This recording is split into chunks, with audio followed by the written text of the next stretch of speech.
या डोसा की दुकान और रंगैया समोसा की दुकान लगाकर बाजार में एक दूसरे के सामने कई साल से दुकान लगाकर चला रही हैं। अब इन दोनों की एक दूसरे के साथ बिल्कुल नहीं जमती। रंगैया को हमेशा जलन होती थी कि रामैया उससे ज्यादा कमा रहा है। और इतना ही नहीं, हमेशा कोई ना कोई बात पे रामैया से लड़ते रहता है रंगैया। ऐसे उन दोनों के बीच में बहुत ज्यादा नफरत था। एक दिन शहर में पढ़ रहे रामैया का बेटा रमेश घर आता है। अगले दिन वो अपने पिता के बाजार में लगी दुकान के पास आता है।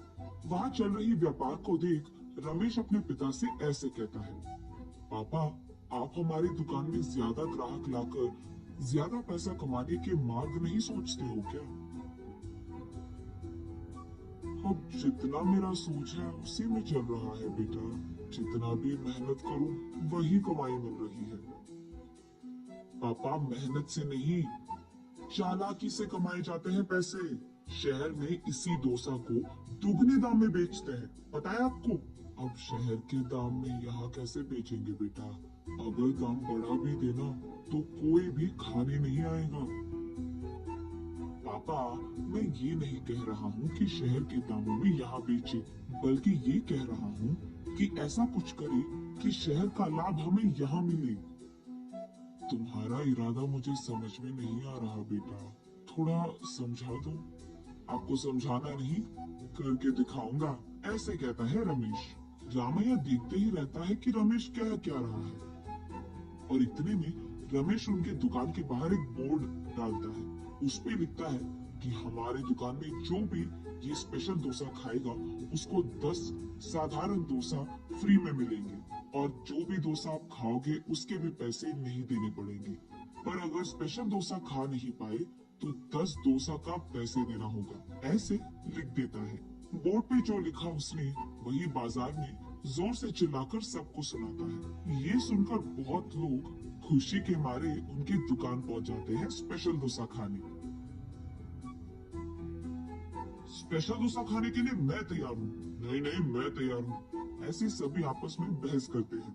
तब रमेश उनके दुकान के बगल में एक बड़ा सा टेबल और चेयर लगाकर जो भी इस प्रतियोगिता में शामिल होना चाहते हैं उनको एक के बाद एक इस कुर्सी पे बैठना होगा, ऐसे कहता है। उसके बाद ठीक उस टेबल के जितना बड़ा डोसा वो बनाकर वहां लाता है और उस कुर्सी में बैठे आदमी के सामने पेश करता है। वहां मौजूद सारे लोग यही सोचते रहते हैं कि वो आदमी उस डोसा को खा पाएगा कि नहीं।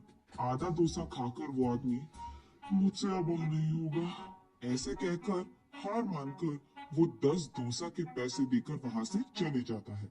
ऐसे ही एक के बाद एक स्पेशल डोसा खाने की कोशिश करके हार मानकर वहां से पैसे देकर चले जाते हैं। ये सब ठीक सामने से देख रहा रंगैया अपने आप में सोचने लगता है कि एक स्पेशल डोसा बनाने के लिए कितने पैसे लगते हैं। उसे पता था कि एक स्पेशल डोसा बनाने के लिए 3 डोसा लगते हैं, लेकिन बाकी 7 डोसा के पैसे तो लाभ में आ गए।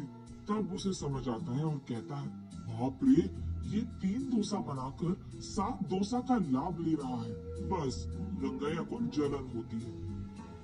कुछ भी करके मुझे भी ऐसे ही पैसे कमाने होंगे, तब क्या करूंगा?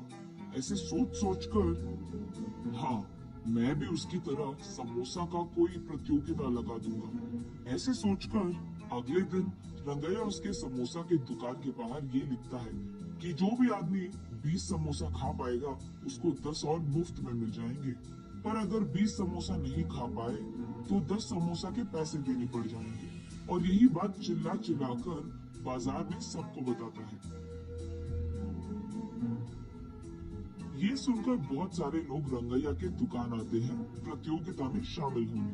जो लोग आते हैं उनमें से कई सारे आसानी से 20 समोसा खा लेते हैं और रंगैया के अनुसार ही वो 10 और मुफ्त में ले लेते हैं और वहां से चले जाते हैं। ये देख रंगैया को चक्कर आ जाता है। शाम से पहले ही आधे से ज्यादा समोसा खत्म हो जाते हैं। उसके बाद कई सारे लोग वहां पे आकर, हम भी खाएंगे समोसा, हमें भी दो, कहते हैं। इस कारण रंगैया को बहुत गुस्सा आ जाता है, इसीलिए वो उसके दुकान के सामने से बोर्ड हटा देता है। वो किसी को मुंह दिखाने लायक नहीं रहता है, इसीलिए बंडी को लेकर अपने घर की ओर बढ़ते रहता है। आज तो मैं 1 भी रुपए नहीं कमाया और उल्टा जो भी समोसे थे वो भी बेच दिया मुफ्त में। उसे चक्कर आकर वो नीचे गिर जाता है। आंखें खोलने पर रंगैया एक अस्पताल के बेड पर रहता है। उसके बगल में उसकी बीवी रहती है। मुझे क्या हुआ, मैं कहाँ हूँ, ऐसे पूछता है रंगैया। आपको चक्कर आकर नीचे गिर गए थे, कोई अजनबी आपको यहाँ छोड़ गया, ऐसे कहती है रंगैया की पत्नी। अच्छा, आज सब कुछ नष्ट ही हो गया, सब बुरा हो रहा है। अरे क्या हुआ जी, आप इतने गुस्से में क्यों हो? वैसे आप शाम तक घर की मुंह भी नहीं देखते हैं, लेकिन आज दोपहर से पहले आपके समोसे खत्म हो गए और आप घर भी आ रहे थे। इसलिए वो जो कुछ भी हुआ अपनी बीवी को समझाता है। हाय भगवान, मेरा मूर्ख पति, आप बस ये सोच रहे थे कि कितने डोसे बेचने पर उनको कितना लाभ मिल रहा है, लेकिन आपने एक बार भी ये नहीं सोचा कि कितने समोसे बेचने में आपको कितना लाभ आएगा। ये प्रतियोगिता शुरू करने से पहले आपको ये सब सोचना था, आपने सोचा भी नहीं। ये तो होना ही था।